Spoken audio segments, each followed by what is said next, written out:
Good morning. Hope everybody's having a wonderful day. Good start to your good day. We are in our platform live today, and we are giving you guys value as we do every week. Goal setting, goal achieving, how to become successful at the things that you desire, and how to win. Winning for me is a process. It's not something that just happens once, and it's not something that we come to an end to.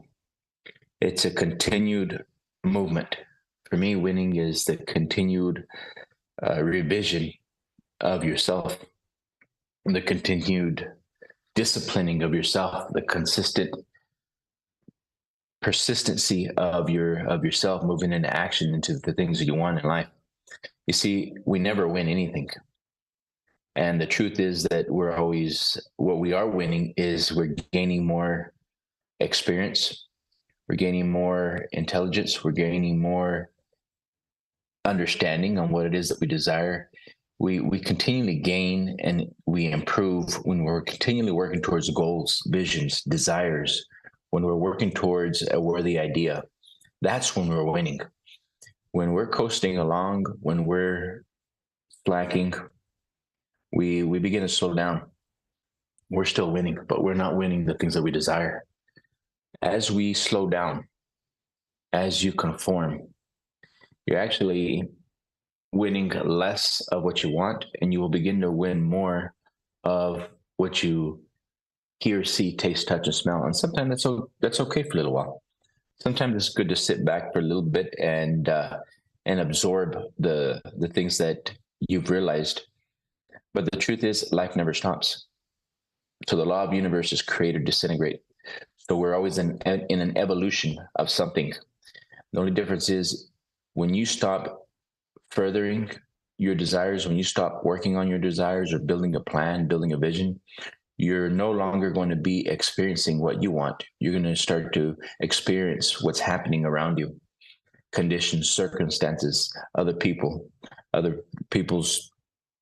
ideas, visions, and you will start to slow down to a point to where you're no longer creating. And as you get to that point of no creation, of no pre-thought, no forethought, you begin to dwindle down. You begin to lose track of the growth that you had. You begin to lose track if you have a business. Even as business owners, we know that you've got to be creating, paving, realizing your desires, realizing a new plan, building new things. You have to advance decision make all the time. You cannot have a business and expect to be successful if you're not continually plowing forward and building more value for your clients, customers, patients, for the people that you employ. You must continually gain further knowledge. You must continually gain further understanding and apply that so that you continue to give towards the people around you as a trade, product, or service, or you continually give towards the people that you're employing, that you're giving opportunities to, so that they grow, so they develop themselves. Create or disintegrate. That's the law of the universe. I'm going to play a video.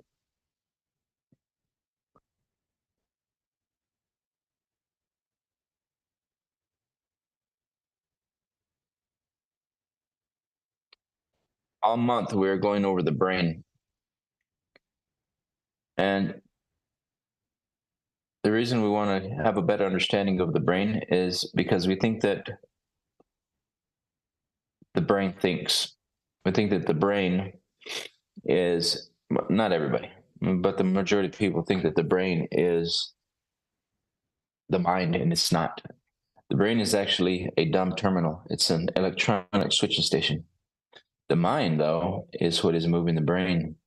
And the better we get an understanding of the two in their proper order, and the better shall our lives be. Now, I'm going to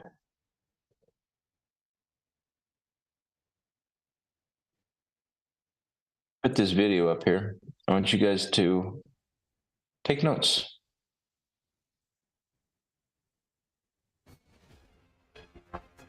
The brain is really the motor that controls the body. See, the brain on its own does nothing. You've got to be there.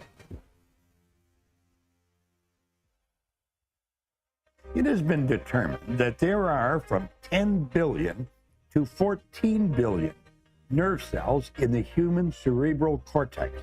And we know that these are arranged in definite patterns.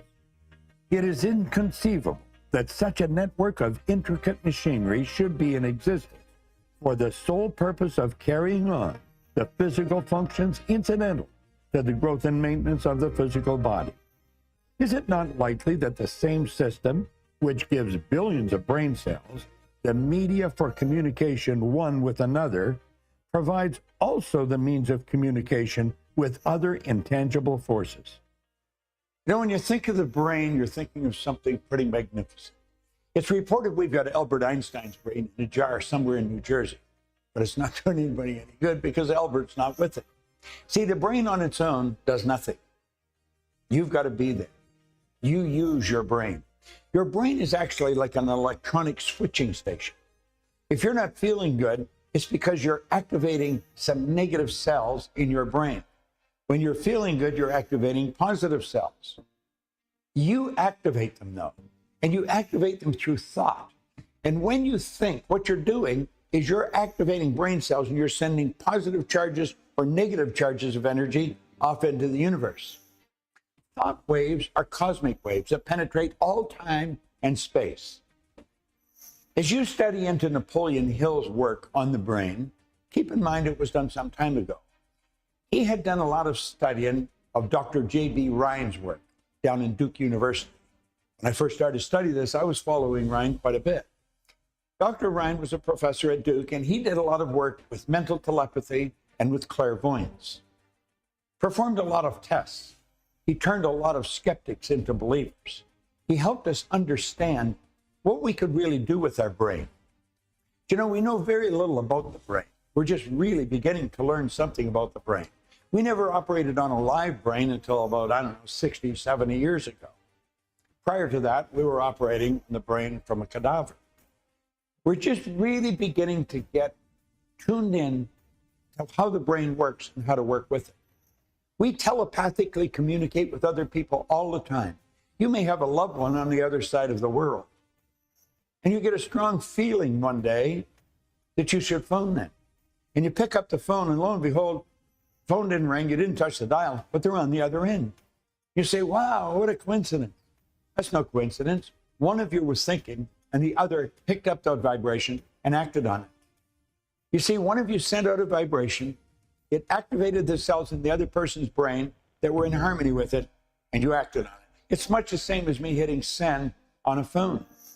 If your phone's open, it'll ring. That's the way it works. We tuned in on a frequency and we sent a message. Well, you can do that with your thoughts. When you're not feeling good, what you want to understand is you're activating pictures in your mind that are negative. You're worried, you're creating or activating pictures that are already there that are not very positive. We don't need to do that. When we operate with understanding, we want to realize that we are activating brain cells all the time. When you think, that's exactly what you're doing. Thinking is a function of the mind working in harmony with the brain. And when it's done with understanding, great things can happen. You see, what we do, we put our mind onto a frequency of thought. What we're doing is activating a certain group of cells in our brain. We activate those cells, that enables us to pick up vibrations. You might find yourself sometime with a small group of people. All right. Now, if somebody just tuning in, I'm going to rewind this. If some of you have been watching this, As I rewinded, I want to see how much you pick up the second time. You see, as you're watching this video and as you're getting emotionally involved with it, you're taking thought trips. How many trips did you take and you missed the information that was still playing? See, this is the way the mind works. The brain broadcasting and receiving station. As Bob was speaking and he was talking, you're picking up the information, and as you get cells of recognition, you get words with symbols and images and emotions. According to the amount of emotion behind the image, you go on a thought trip, and then you go into the intangible and you start using your imagination, you come back down. And then you listen again, and you listen for a period of time, and as you get something, you entangle with an idea and emotion that really resonates with you, you go on to another thought trip, and then you come back down. How much information do you think you missed? How much information do you think you are not aware of? Right? So let's watch how your brain works. I'm going to rewind it. We're going to go back, and you're going to watch this again. And look at the variability of the way the switching station is working. And it's you. But it's very rare you find somebody that's really in control of it, that really understands it, that's really developing this mind and brain, this consciousness, this degree of consciousness and understanding. This is why we do this every day. And this is why we're replaying it again.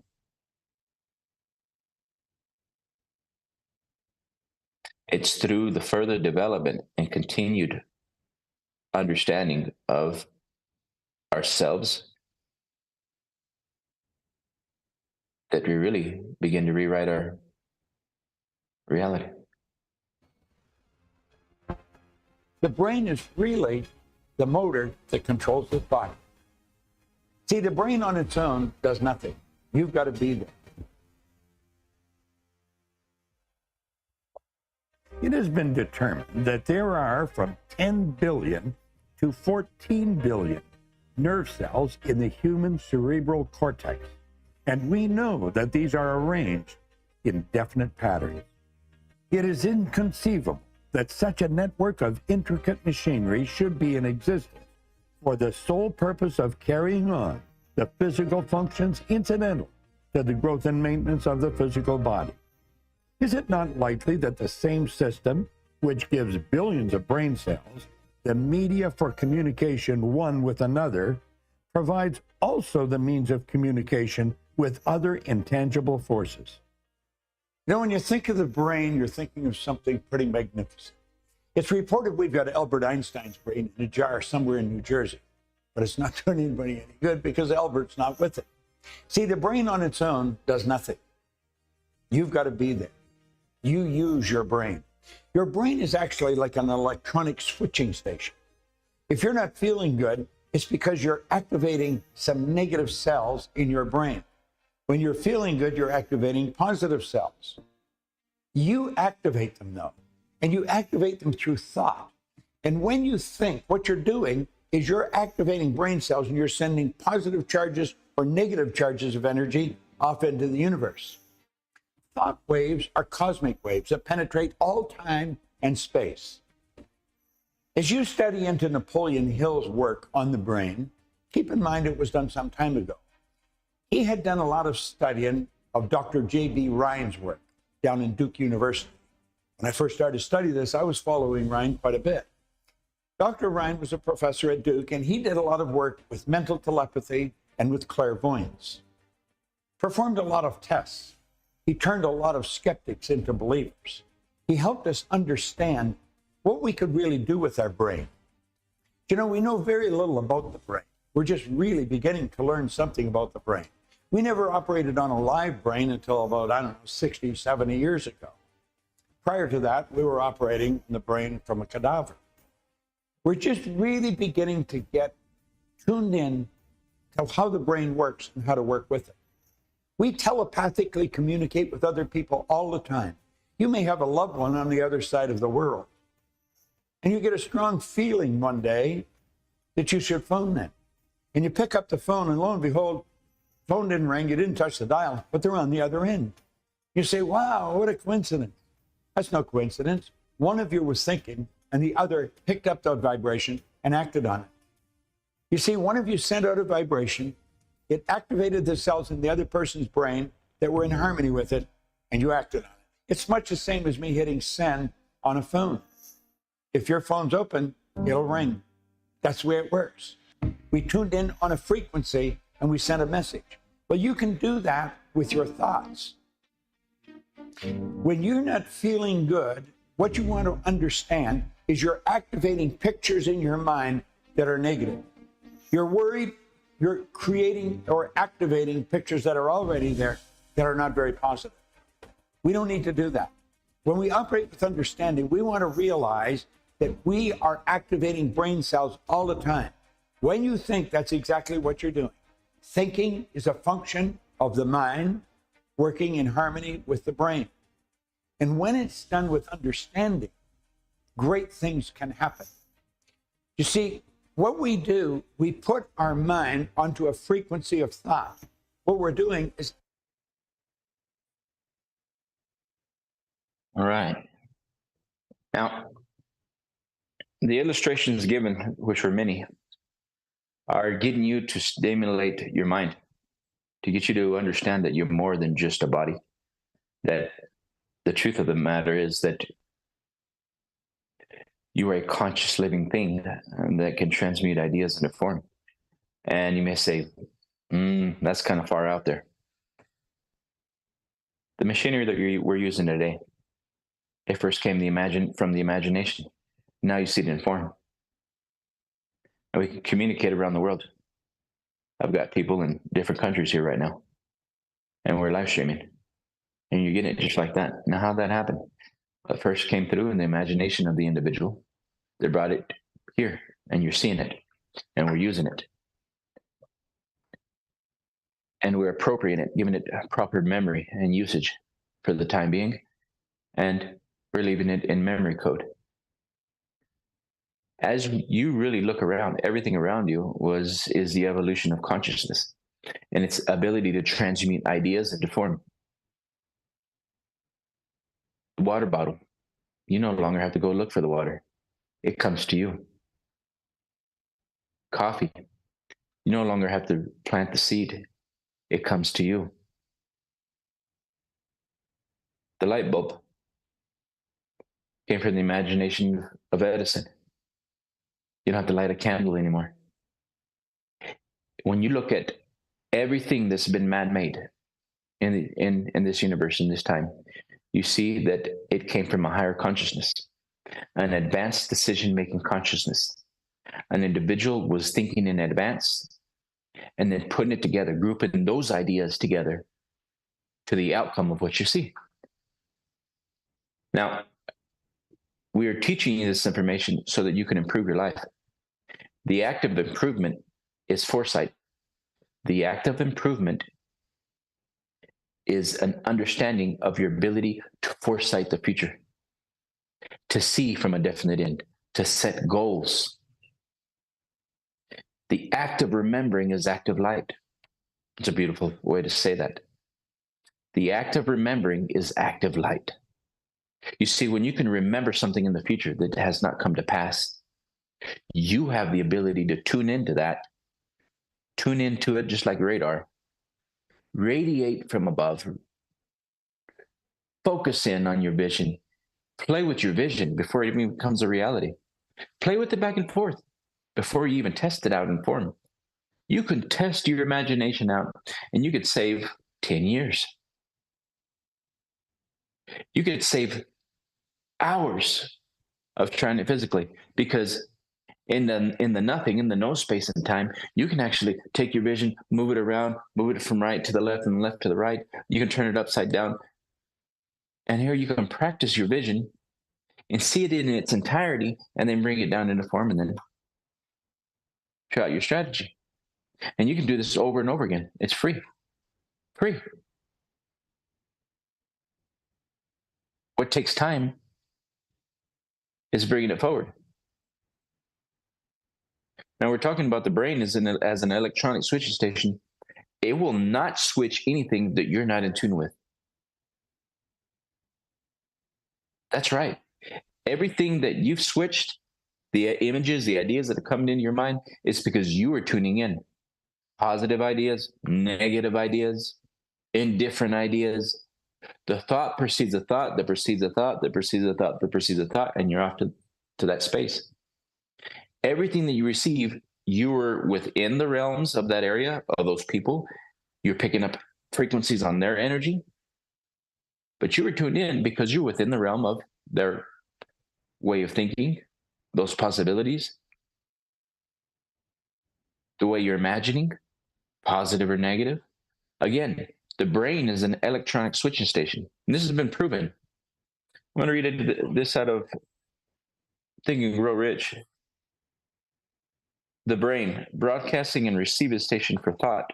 More than 20 years ago, the author, working in the conjunction with Dr. Alexander Graham Bell and Dr. Elmer Gates,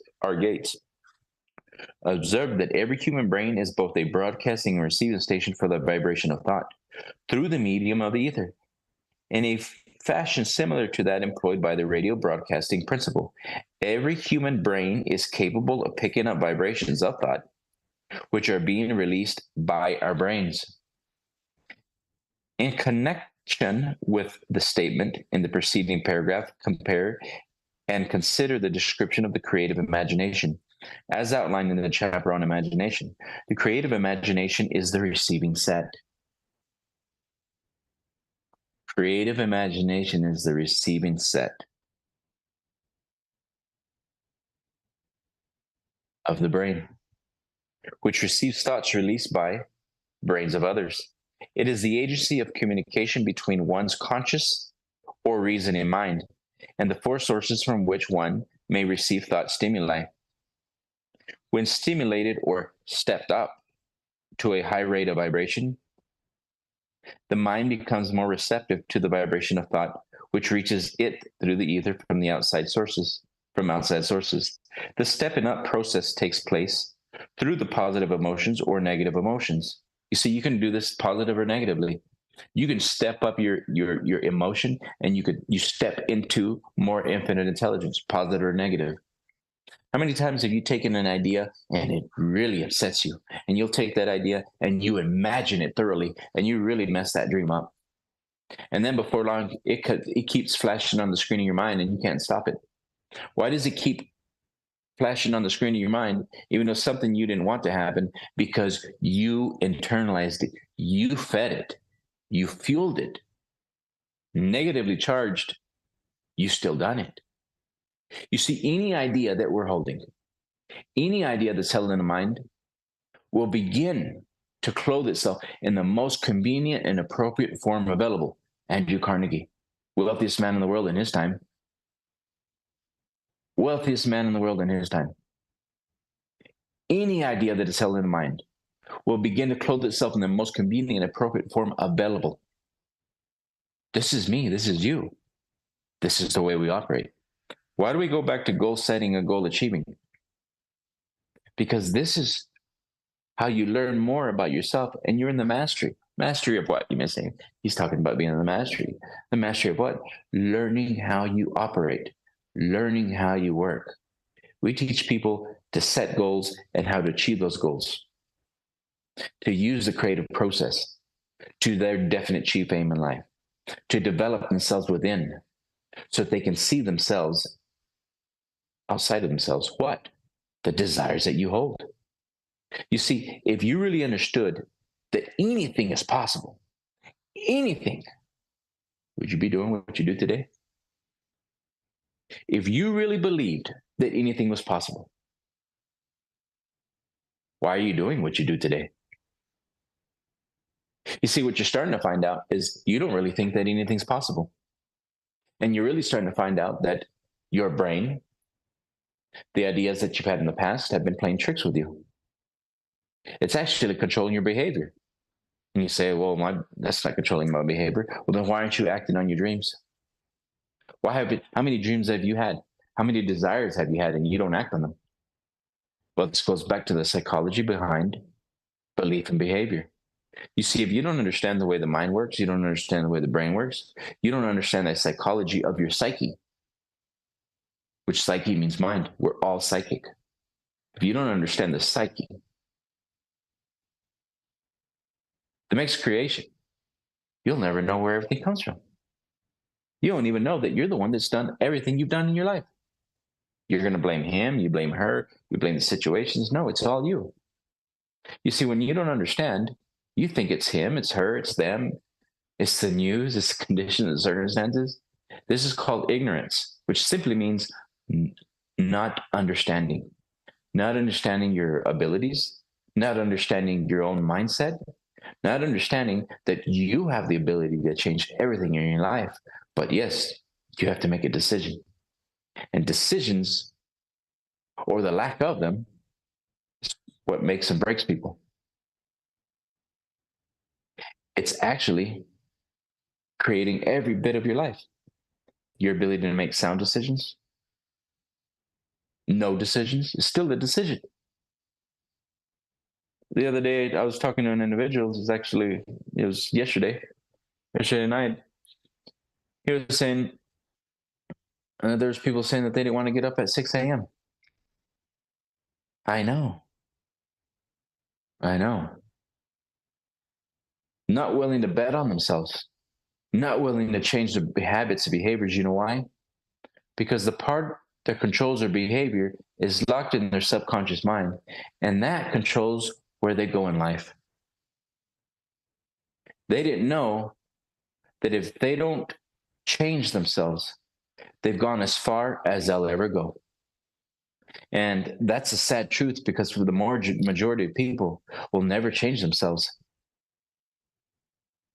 10, 20, 30 years, 40 years down the line, guess where they're going to be? In the same place. I've seen this over and over and over again. The people in these books have seen this over and over and over again.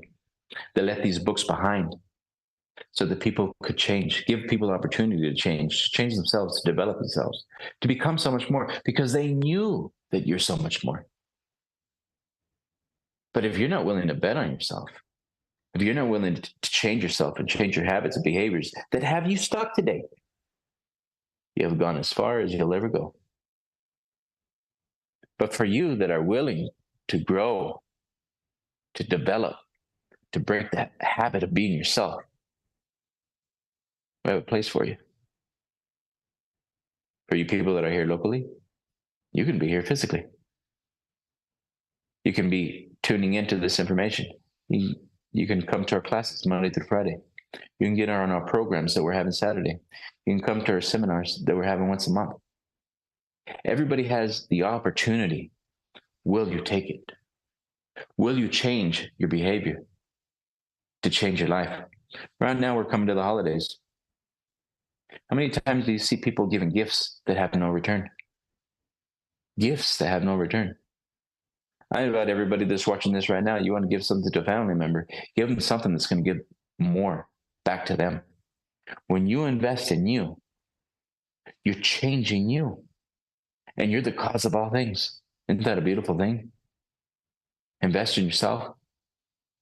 That investment gives you back 10, 20, 100, 1,000 times. You may say, oh, that's a little out there. It changed my life. A lot of people can go back to look at the way I was living prior. It's changed my life. Investing in yourself changes everything, because you're investing in the thing that creates everything. A lot of people are going to come to the end of the year, and here towards the end of the year, everybody's toasting. Majority don't even need a toast, because they know they're not going to do any of that. To the ones that are, you're going to have to change your behavior. You're going to have to develop yourself from within. To that 1%, 2% that really set a goal and stick with it the rest of their life,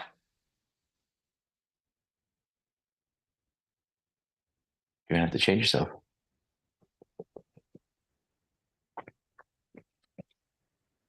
I can still go back to the days that I decided the way I was living was not good enough. The way I was living was not going to give me the life that I wanted. The way that I was experiencing life was not what I desired. I knew I was meant for more. I can go back to the day, the decisions that I made that altered my life, altered the pattern plan.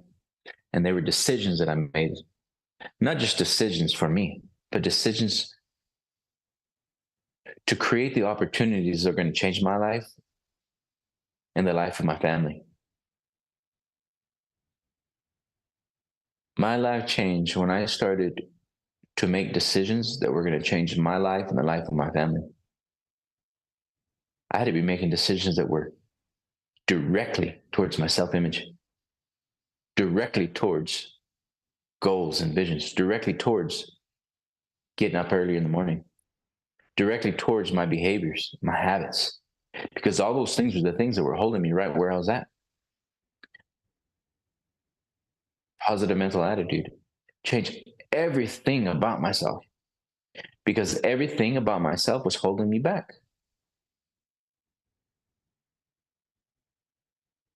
Everything about myself was holding me where I was at. I could still go back today and go find the people that I invited to come to 4 a.m. calls, 4 a.m. study.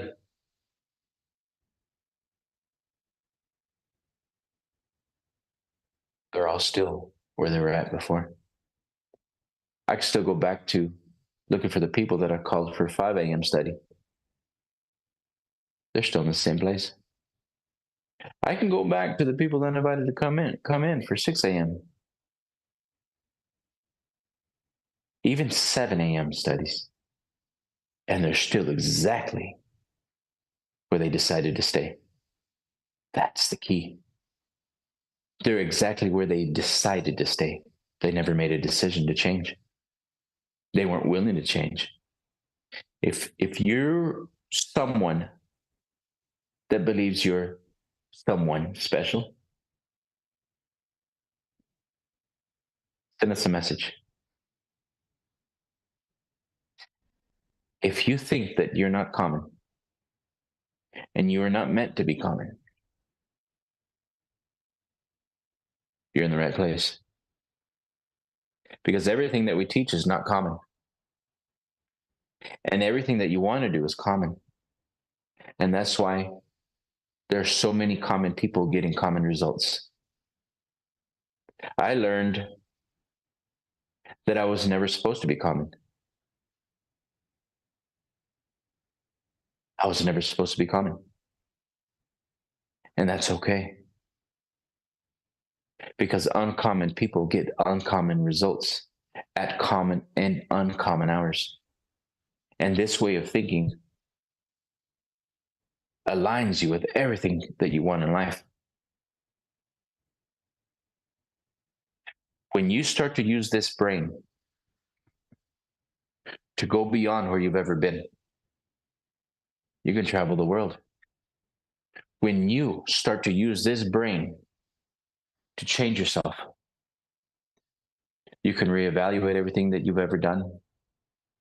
You can rewrite, literally rewrite yourself. You can let go of the past. You can rewrite the past. You can engineer a new future. You can change and redesign yourself completely. You'll find people that want to talk about you because they don't know who you are anymore. Because you're changing that much. You're going to find that the world is staying more or less the same. It's a beautiful thing when you really start to understand who you really are. And even much so, who you're not. As I was developing myself in this process, and the more I developed myself, the more I set goals and achieve those goals, and the more I would set goals, and I would use that word. I'm going to use it. I don't like the word. I like to call it a folly, which is mean you don't understand it yet. The word failure, it's not failure, it's a folly. You just don't understand it yet. You haven't mastered it yet. That's all. As I've gone through the many follies in life, all I learned was how to get up and do it again and do it better. All I learned is how to not to do it and how to change it. You see, a lot of people think that failure is the end. And if anybody's ever looked at the way I've lived, there's never been an end. And there's always been progression. There's never been an end. And I said at the very beginning of this, the mind never ends. until we're off to another place. The only time that we're ever done is when we're out of this place. Winning never stops. You're always winning something. You're always going to win the things that you desire, the visions you desire, the goals that you desire, or you're going to win the conditions and the circumstances and the people and the way they talk and the way they walk and the way they act and what they do. And then you just fall in line. You continue to win what they've won. Or you can win something entirely, and you can grab a pin just like that. I can go back and I can remember grabbing a pin just like this and decide that's going to rewrite history. My his story. His story. Rewrite it, redesign it. The act of remembering is active light.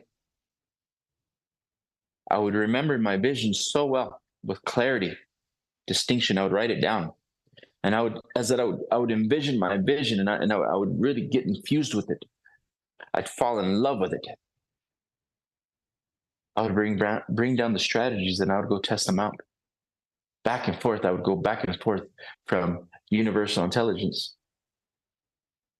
back to the body. Redesign my theory, my strategy.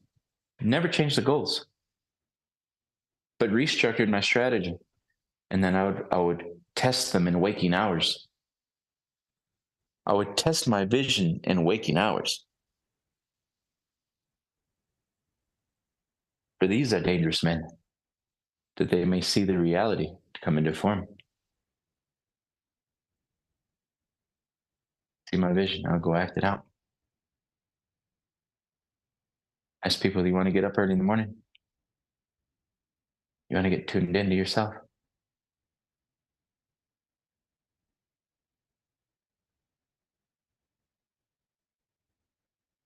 How far will you go? I'll ask you an even better one. How far are you willing to go? How far are you willing to see this active light and let it transform you and your family around you? That's what I did. That's what I've been doing. Transform this active light to a fulfillment that nobody's seen before. Transform myself